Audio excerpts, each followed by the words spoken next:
When learning how to write for a film, it's easy to look up and research advice from all the greats.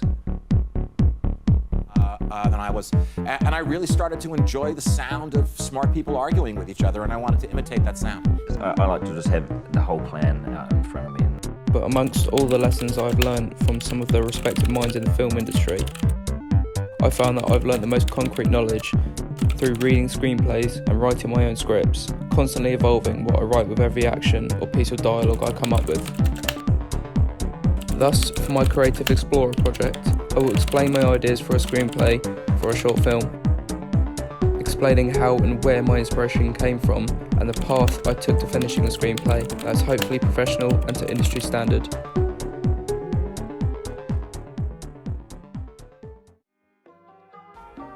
To write a screenplay, obviously I would need an idea that I could get behind and feel so passionate about that it wouldn't lose my interest and would keep me writing.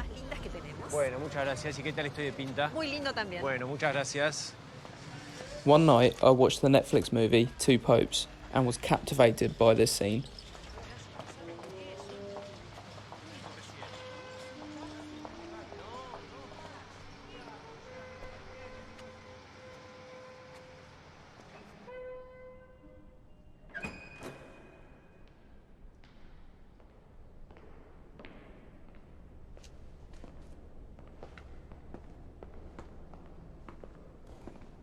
I love the idea of cutting from a loud atmosphere to an establishing shot inside a church.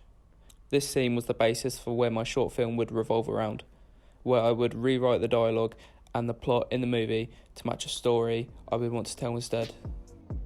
Thus, I came to the decision to write about a boy who has been cheated on, yet doesn't know how to deal with the situation, as he doesn't know if he should leave the only girl he has ever loved out of the fear he would never find love again. I then named the short film Confession.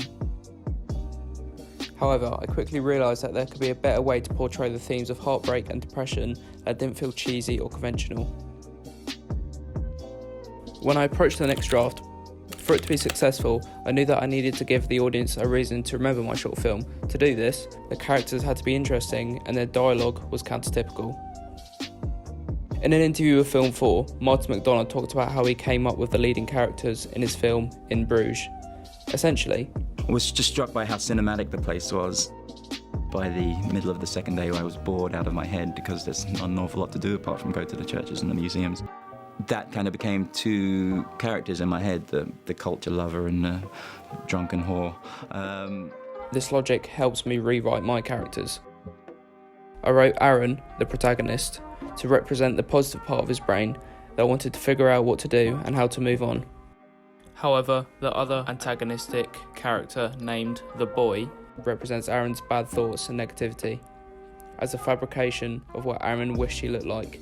So immediately, there is animosity between the two characters. I wanted the boy to be relentless in his negativity. Mark! He's wired in. Sorry? He's wired in. Is he? Yes. How about now? You still wired in? I'm your old friend, Daniel! I'm not a false prophet! Help me, please! Sniveling boy! I am the third revelation! I am... So it would surprise the viewer and immediately grab their interest, as this would be unexpected. Therefore, I looked to Paul Thomas Anderson and Aaron Sorkin as inspiration. I decided upon these two writers because of scenes they wrote which foreshadowed the tone I was going for in my scene with Aaron and the boy. I wanted to mirror the feeling of this scene from The Master. You seem to know the answers to your questions. Why do you ask? I'm sorry you're unwilling to defend your beliefs in any kind of rational Oh, way. if you already know the answers to your questions, then why ask? Pig fuck! And the intense, back and forth, smart dialogue that Aaron Sorkin masterfully creates in this scene to heighten the suspense and make the conflict more interesting.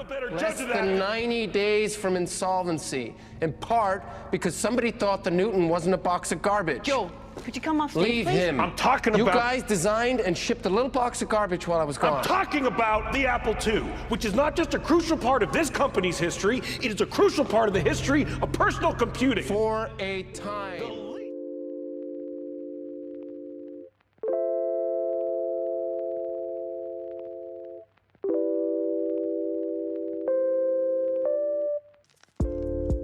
I wanted the end scene to have a warm colour palette.